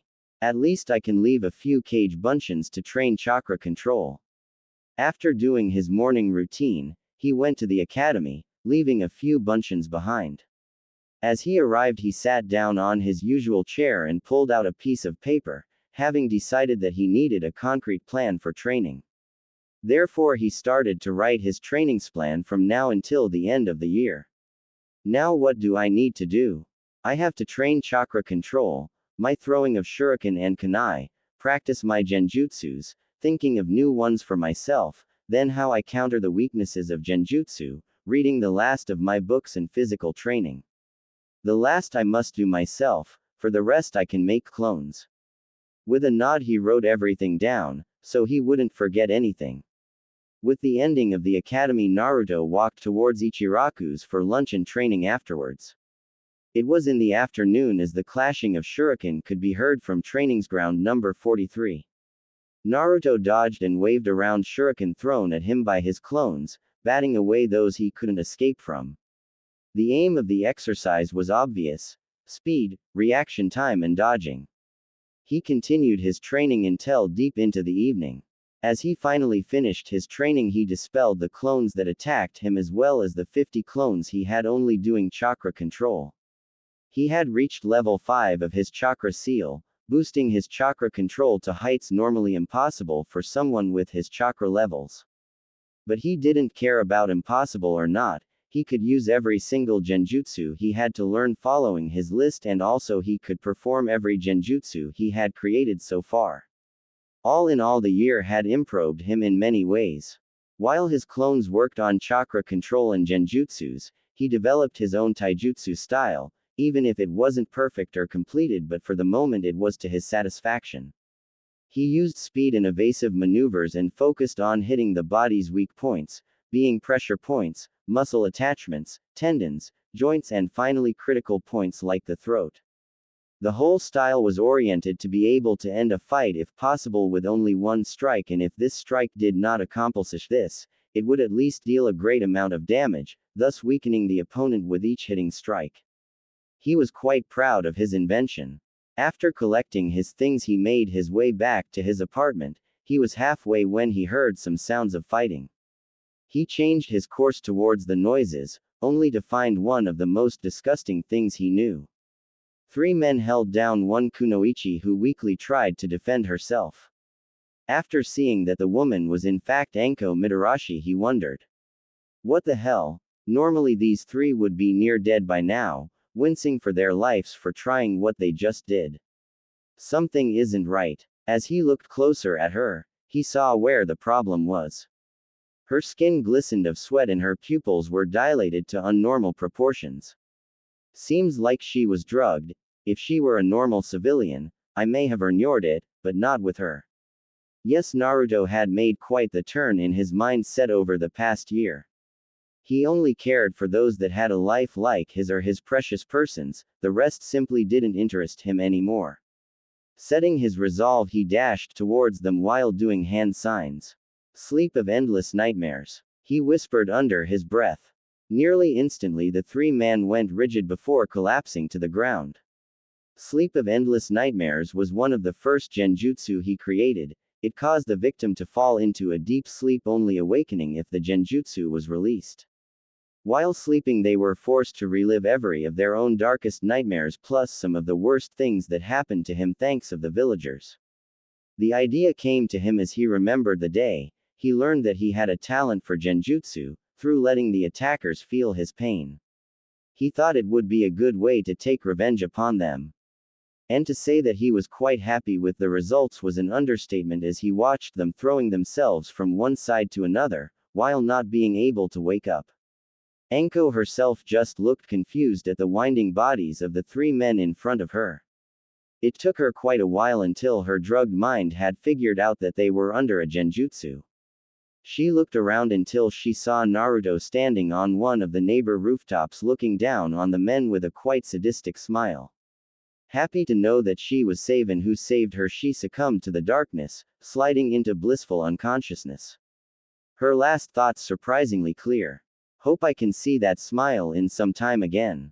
Naruto continued to watch the men for some minutes until he turned and left, knowing that a few Anbu were on the way to the alley. I wonder how they will be when they are released from the genjutsu. Naruto thought as he arrived at home. Pushing this thought to the back of his mind, he drifted away into sleep. The next day he awoke from a loud knocking on his front door. Sleepy, he went to the door and opened it. In front of him stood an cat-masked Anbu. Before the Anbu could even open her mouth, he already replied. I know I will be in Gigi's office as soon as I change my clothes. With a nod she shunshined away. A sigh left Naruto's mouth as he closed the door and changed into his clothes. I knew that he would learn about the incident, but how does he know that I had a part in it? Did Anko tell him? Or was there someone else I didn't notice? Nah, I don't think I would have missed someone else. So it was Anko, but why? Shaking his head to get it clean of the thoughts, Naruto made his way towards the Hokage tower. Once there, he went inside the office, ignoring the secretary like usual. Inside he found the old man and Anko Mitarashi. Both looked at him as he entered the room. The Hokage a serious but proud expression on his face. Anko looked at him with a smile. Not one of her sadistic smiles she showed towards the villagers, but a warm, thankful smile. As I thought. Hey Gigi, Mitarashi-san. He nodded towards the corresponding person. Hello Naruto. Instead of greeting him, Anko walked over to him and pressed him into her chest. Thanks Gaki, brat. You don't know how much you helped me yesterday. I don't know what I would have done if they had been able to go through with what they planned to do to me. Carefully Naruto hugged her back, actually thankful to feel her warmth. Was he never before in his life hugged by a woman? No problem. I can't let something like this happen to anyone, especially to someone who is like me, ostracized by most of this village, Mitarashi-san. The Hokage flinched noticeably upon hearing this, knowing that Naruto told the truth. Nevertheless, thanks. And you can call me Anko, she said as she let go of him. But tell me, what did you do to them? The little bit I still remember looked rather painful. She asked, a sadistic glint in her eyes. Before I tell you, how are they, Gigi? If I saw their vests right, they were Chunin's, right? The Hokage looked at him with a stern face. Firstly, thank you for saving Anko from these three. To your questions, yes, they are Chunin's. After we woke them up, they started to scream to let them in peace. No one can go near them in the moment, they fear everyone. If someone comes near them, they get panic attacks and try to run away or attack the person if they can't run. So what did you do to them? Also hearing the report for the first time, Anko's eyes got as big as plates. She looked as if she would start to drool every second alone from thinking about such a method to inflict pain on a psychological level. Naruto just looked unbelieving. You serious? He asked. His answer was a nod from the Sandaime. Seeing this, Naruto could only shake his head. My genjutsu sleep of endless nightmares only lets the victim relive their own nightmares and a few of the things this village did to me. If they get crazy just from this less, I don't even want to think what happens when they have to life through everything I had to life through. Would they kill themselves to escape the memories? Or would their brains simply shut down? I hope the ones who you trust with the village secrets have a higher mental fortitude, Gigi. Because if not, every capable interrogator can get information out of them, if they are caught. Hell, I could probably do it. Everyone in the room looked down as Naruto explained his technique, again realizing just how bad he had it. I really have no point in complaining how hard my life is, his is by far worse than mine. I at least had an ordinary childhood, he has only bad memories since he lives. Were Anko's thoughts, though there were also different ones, especially with one of the hidden Anbus. The demon has made his own genjutsu. No wonder we nearly never got him in the past year. If he can make his own genjutsu, there is no thinking what else he can possibly do. I have to tell the council later. We have to do something, he can't grow any stronger. While the Anbu continued to follow his thoughts, the conversation in the office started again, well ended. Now if you have nothing else, Gigi, I will go back to my apartment. Before he notices that I said that it was my genjutsu, wouldn't want to answer questions about what else I can do. After being dismissed through the Sandaime's nod, he left the room and went back to his apartment. Today he wanted to increase the level of the seal by another one, finally reaching the height the Kyuubi had told him was optimal. Hokage. As soon as he saw Naruto walking off to his apartment, he noticed what he had forgotten to ask him. Shit. Escaped him for everyone audible. Hokage-sama, inquired Anko. I forgot to ask him if this is really his genjutsu like he said, and if what else. Has he invented other genjutsu? Or has he invented something else? I haven't watched him in the last time since he wasn't attacked by mobs, or he could escape them, of course. There is no way the villagers wouldn't attack him for over half a year. That means that he is able to escape from them since over half a year. Why did I never notice this? Damn. This got Anko thoughtful. The Hokage is right. How is he able to use genjutsu and even use one I have never heard of before? I will ask Kurenai if she has heard of a jijutsu like the one he described and named. Do that, Anko, and report. Dismissed. With a nod, Anko left the room in search for her best friend, the genjutsu mistress of Konoha, Kurenai Yuhi. Anko found her friend sitting in the dango shop they normally met. Quickly she walked over to her. Hey Nai-chan. Hello Anko. Hadn't we said that you wouldn't use this nickname? Anko pouted. But it sounds cute, Nai-chan. With a sigh she motioned to the seat opposite of her. What can I do for you, Anko? She asked. What can't I simply meet my best friend? You can, but I can see it in your eyes that you want to know something. So, not fair. You read me like a book. I would like that, but sadly no. Nevertheless, how can I help you? Have you ever heard about a genjutsu called Sleep of Endless Nightmares? After a short while of thinking, she answered. No, never heard of it. She leaned forward. But tell me, what does this genjutsu do? Anko hesitated. She didn't know if she was allowed to talk about what happened. Anko, please tell me it is a genjutsu. You know that I want to know about every genjutsu. Kurenai pressed on. Well, I am a part of it, so I should have the right to talk about it. Anko too leaned forward. Okay, but you have to promise not to tell anyone, she said seriously. Immediately Kurenai changed her behavior. I promise. Now what happened? And so Anko repeated the happenings of the last night and off this morning. As she ended, Kurenai had a smile on her face. So he really started on genjutsu. Maybe I should talk with him and eventually we could exchange techniques if he really has some of his own. Amused, Anko watched Kurenai as she drifted in her own dream world and dreamed about new genjutsu. She is like a fangirl who fantasizes over her crush. Only that her crush are genjutsus. Kurenai. Konoha to Kurenai. Was her reply as she resurfaced from her dream world. Thought about your special friend? She asked with a teasing smile on her face. Kurenai blushed lightly. No, I was not. Don't you have to report to the Hokage instead of teasing me? Do you want to get rid of me? I'm hurt, Nai-chan, she said with a smile on her face before leaving. Kurenai just shook her head and wanted to go back to her dango, but as she looked down onto her plate, it was empty. Anko, she screamed. In front of the door, Anko had a smile on her face before shining away to evade the furious Kurenai. I win, Nai-chan, she thought. Once inside the office, she gave her report, before going home to get a refreshing amount of sleep to be prepared for her night shift in the T&I department. Hokage. Today was definitely one of the worst days in his life. It was 2 days since Naruto was in his office after saving Anko. And right now he was waiting for Naruto to tell him what happened earlier that day. He hadn't to wait for long before a knock on the door announced Naruto. Enter. The door opened and Naruto walked in.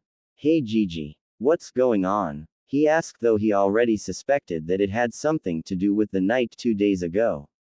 Hello Naruto. The sad tone of the Hokage only affirmed his guess. What happened? The council. Naruto expressed his guess. He was right, the Hokage flinched. Yes Naruto, the council. Earlier today I had a meeting, it was about your saving of Anko. Flashback no jutsu. As Sarutobi walked into the council room, only the civilian council part and the elders were there. What is the reason for this meeting? And why isn't the shinobi council part present? One of the elders answered him. Because the matter doesn't concern the shinobi part of the council. It is about an attack from a civilian on 3 chunins. He could already guess where this would lead. Enlighten me. I know of no attack from a civilian on 3 of my chunin. One civilian council member furrowed his forehead. You know exactly what we mean. The demo. He was interrupted by a huge wave of ki that nearly sent him into unconsciousness. You mean? Asked the Hokage in a cold voice. Uzumaki-san attacked 3 chunin and sent them in medical care, probably rendering them unable to go back into duty. As far as I know, Naruto saved one of my junin from rape through these 3 pieces of scum. So a civilian was able to overwhelm 3 chunin and render them unable to continue duty, for probably forever. That raises some questions, don't you think? How is it possible that a civilian is capable of something like this? How did he do it? He simply put them under a genjutsu. Not more and not less. The elders and council members nodded. The other elder spoke. Then it is clear. There is no way the child could use a genjutsu capable of rendering 3 chunin immobile at once when he isn't even a genin. That lets only one conclusion: the demon inside him has taken over. And since you don't allow him to be executed, he will be forbidden to continue in the academy, and since he is still a civilian and not under your jurisdiction, this council declares him expelled from the shinobi program and excludes him from the list of possible genin candidates, so he can't grow any stronger. Are they not right in their heads, these shitheads? He is in no way taken over by the demon sealed inside him. He trains since he started to go in the academy, hell, even before. One more point: that he is at least influenced. No child of his age would train outside the academy. All the children of the shinobi clans train outside the academy. And the child has no one to train him. The children of the shinobi clans are pushed by their parents and trained from them. He is an orphan and has no one to train or motivate him. It is impossible that he trains simply by himself and gets this far. Without a doubt he is influenced if not taken over by the Kyuubi. So you say that someone without parents cannot be interested in the shinobi arts and train himself? That preposterous. Why do other orphans start with their shinobi career through going to the academy if orphans have no interest in the shinobi arts? It is insignificant what you say. This is a civilian matter. We just announced this meeting to hear from you if the rumors were correct. Now if you will excuse us, we have other matters to attend.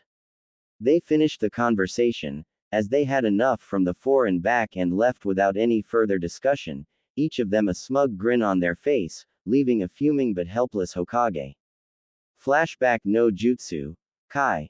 And now you are expelled from the academy and forbidden to become a shinobi of Konoha. I'm sorry, but I have no say in it since you are still a civilian. He could see how Naruto's face hardened. So they finally did it. They took my last chance of a little bit of a normal life. Each word crashed down like a hammer strike on him. They spelled exactly 3 words time and time again.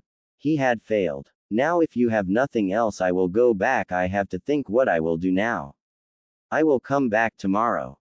He nodded sadly. There was nothing he could do for Naruto anymore. He couldn't even hold his last promise to Naruto. Naruto. So they did it. My last chance to get some kind of acceptable life in this village is ripped to shreds. The question is what to do now. Staying would be suicidal. I can consider myself lucky if there isn't already a mob on the way to my apartment waiting for me. Leaves only one option. I have to leave the village. But what then? Going to another village? I would probably be treated even worse or simply like an emotionless weapon because of the Kyuubi. Living in some nun ninja village is nothing I'm interested in. Seems like I will become a mercenary. Since I am not a shinobi, I can't be declared a missing nin. As a mercenary I can still use my skills, travel around and get paid for my service, and if that is not enough I can still capture a few missing nins. Yep, that sounds good. Well, first I have to train a bit more and gather information how I can get missions and requests, but that will work out. I have just to find some other mercenaries. Now to leave the village. If I tell Gigi tomorrow, he will do anything in his might to stop me because of the Kyuubi inside of me, of that I am sure. So I will pack my things and leave right now. And tomorrow I will send him a cage bunshin acting as if he was me. Maybe I can persuade him that it is the right thing, and when not I will be already miles away.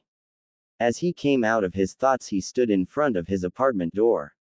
Quickly he went in, packed the things he would need into his storage scrolls, took the money he had saved over the years from its hidden place from under a loose floorboard, and made his way towards the gate. In one side street next to the gate he made a clone with enough chakra to survive for roughly 2 days and hanged into a random civilian.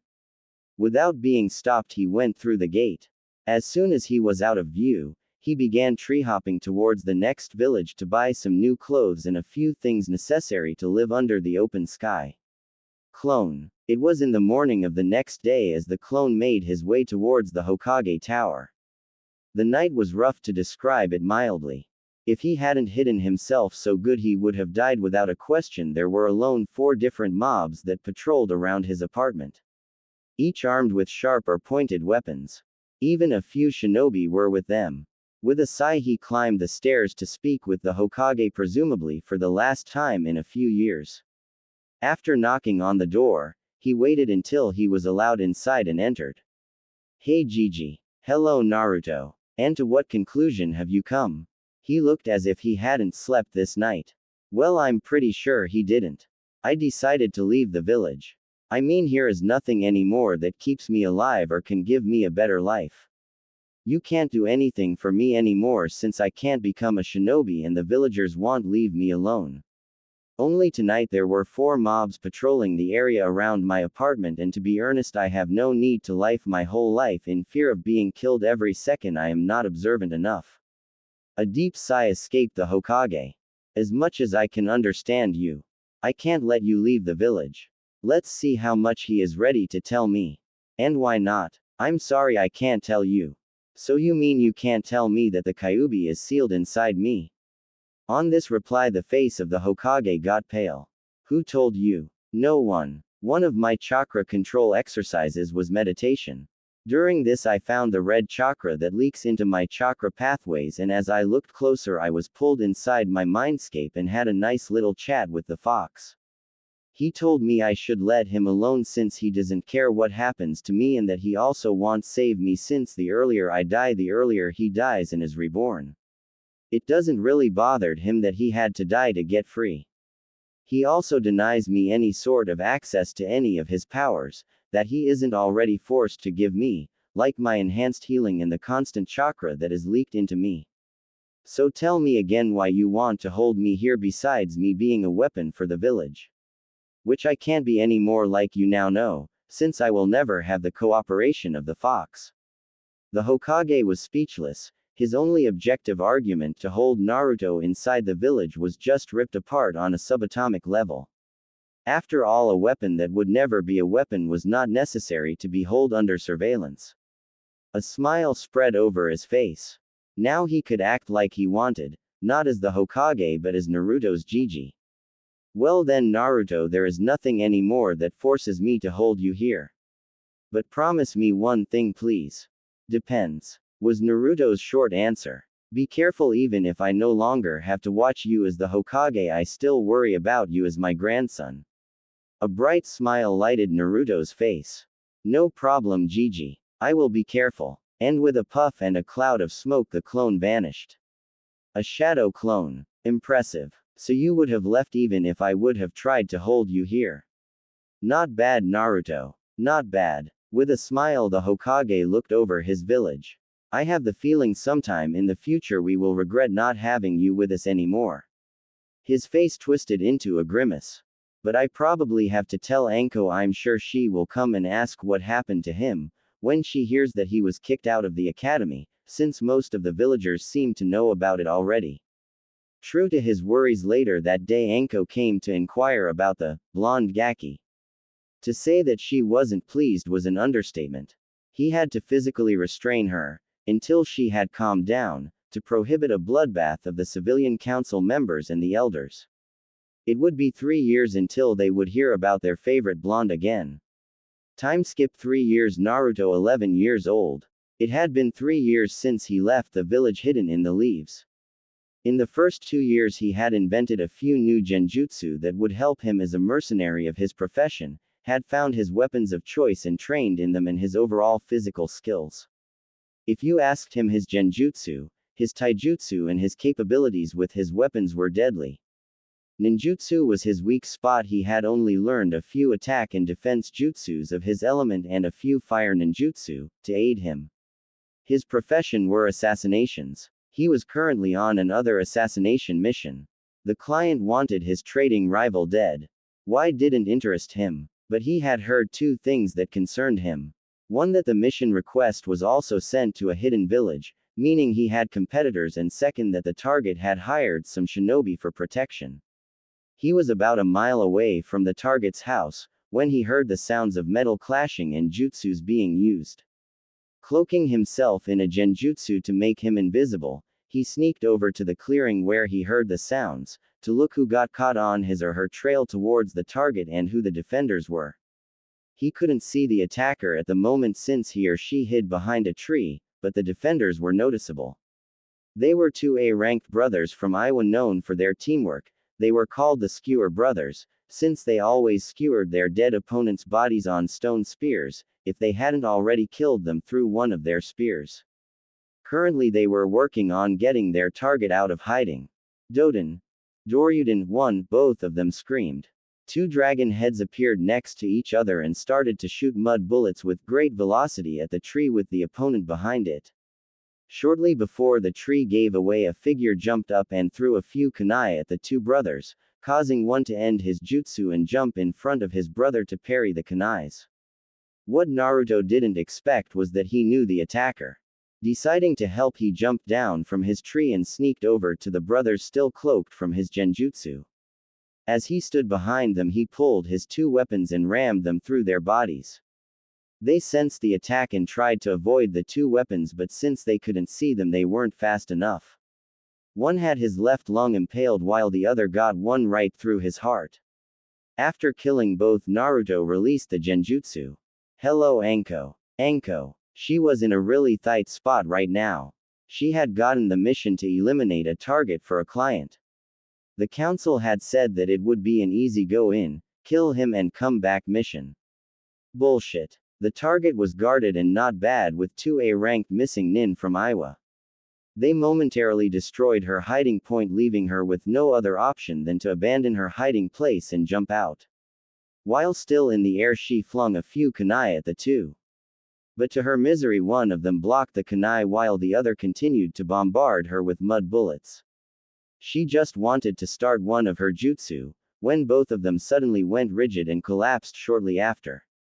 Behind the two, a person got visible. The person wore a black, armless leather coat with a cap. Underneath he wore a black muscle shirt with a red reaper on it, who wielded a bone-white scythe. His buggy pants were black and had steel plates over the shin. As far as she could see, he had a kunai holder on each leg, and on each hip were the holsters for the weapons he still held in his hands, to say. His boots were made of black leather with steel plates on the front. On his hands were also black, fingerless leather gloves with metal plates that went over his backhand and knuckles. His words pulled her out of her mustering. Hello Anko. She narrowed her eyes. Should I know you other than through your nickname, Shinigami of Illusions?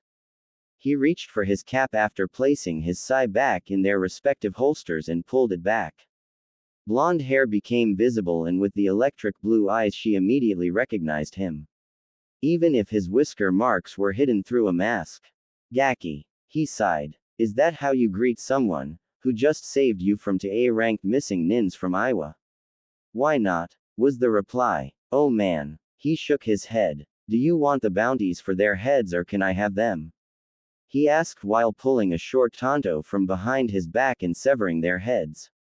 You killed them, so it is your bounty. Am I right that you two are here to kill this guy in the house a mile from here? Why else should I be here? Don't know, maybe you wanted to see Lil, old me?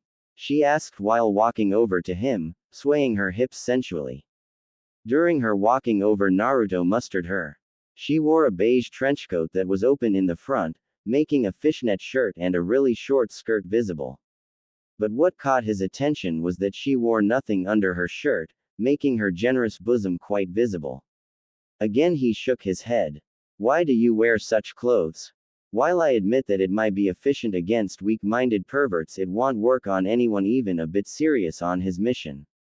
She now stood right in front of him and was surprised he was exactly her height. But still she raised an eyebrow. You mean I don't look good to you? She asked while pressing herself against him. I never said that, just that this won't help you in any way in a serious battle. He answered, though blushing a bit. You sure? I bet you have some ideas what you could do to me, right, Naruto-kun? She whispered in his ear, sending a shudder down his spine. Oh, there are tons of things, but the question is if you are ready for them. He replied, letting his prankster side take control, and nibbled on her ear. Suppressing a moan and gasp, she made a step back from him. He actually teased back, and not bad. Again her eyes wandered over his now clearer form. And he looks quite tasty for being only 11 years old, those abs under the shirt. I wonder how he looks without the shirt on. And it seems you get distracted rather easily, well, Anko-chan. Now she blushed upon being found out. Oh okay, you win. But you know how it works in Konoha, somehow you have to cope with it all. You played the idiot for some time, and for me it is the reputation of the snake whore, even if I really am a bit sadistic. A sly grin formed on her face. I still don't know why you don't do the same I did. Just leave the village. It feels great to be free, you know. I felt never better than since I left the village and became a mercenary. She shook her head. I can't let them have the satisfaction to leave the village. Also, there are still my friends. Well, it is your choice. I won't press further. Now want to take out the target? You can bet on it. She answered. And jumped into the trees, Naruto hot on her tail. I put a genjutsu over both of us. As long as you are in a 15-foot radius around me, you will be invisible. This way we can go in without being detected and finish the job." She nodded. It didn't last 10 minutes until both of them were on their way back to the clearing, the head of the target safely secured inside a storage scroll. That genjutsu was quite handy. Maybe I should ask Kurenai to teach me a simple invisibility jutsu. It helps. And if she knows none, what I don't think, I can teach you one when we meet the next time. Thanks. But who gets the head? I know you have the same mission as me, so who gets it? Take it, I have the bounties for the 2 Iwa brothers. And as long as the target is dead, it doesn't count as a fail for me. Also, you won't get any comments for not finishing the mission. Fair. Can I tell the Hokage about who you are? Yes, you can tell him who I am, but please don't write my actual name inside your report. I would like it if no one knows who I am, like it is now. Also, I want you to think about 2 things until we meet again. She looked questioning at him.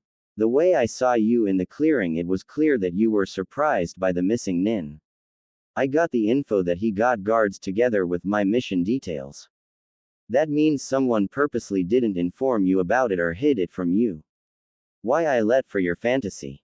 And the second thing, what do you think would have happened to the 3 if I hadn't stopped them 3 years ago? Would they have been sentenced? Or would the civilian council box them out saying it was statement against statement and nothing can be proved? While thinking in their mind that you got what you deserved. I will ask you the questions again when we meet in the future. Think about it. And should you consider leaving the village? I always got a place for you. With that, Naruto vanished into thin air, before Anko could even reply. After standing there a while, Anko began her trip back to Konoha. It was one long trip for her, because Naruto's words didn't leave her mind. But she wasn't the only one thinking while being on their respective ways back. Why did I make her this offer? Is it because she has it similar to me before I left? Or because of something else? Konoha. Hiruzen Sarutobi was currently working on his paperwork when Anko entered his office. Hello, Anko. Hello, Hokage-sama. Mission accomplished. He nodded. Anything worth mentioning? She hesitated shortly, before she nodded.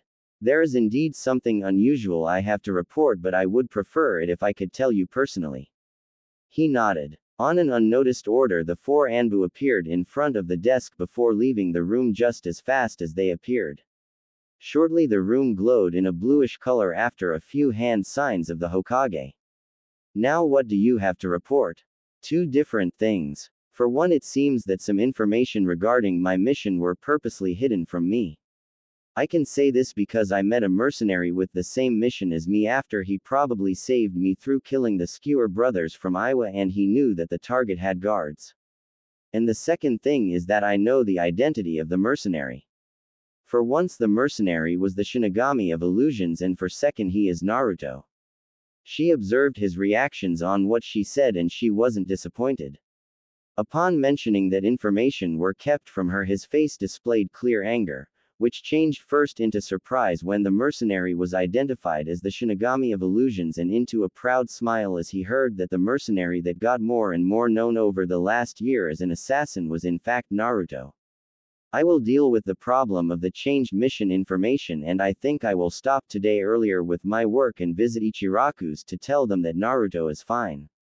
You can tag along if you want, he said while standing from his chair and moving in the direction of the door. Sure, why not? She said with a smile. Since the day Naruto had left Konoha, her relation with the Hokage got a lot better, maybe because they both missed the blonde.